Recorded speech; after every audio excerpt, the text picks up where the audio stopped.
Hello everyone! In today's video, I'll show you how to send emails automatically using Google Forms. First, open the Google Apps icon, scroll down and select Google Forms. Choose a blank form, then give it a title.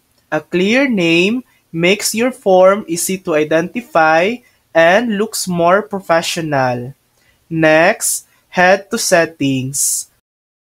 Under the Responses section, make sure Collect Email Addresses is turned on so you can send replies directly to your respondents.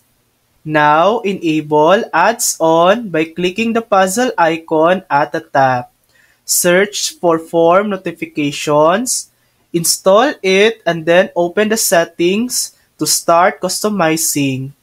Inside Form Notifications, turn on Notify on Form Responses and add the recipient email. Then, enable the Thank You email option and personalize the subject and message for a more professional touch. Once saved, you're all set. Your Google form will now send automatic emails.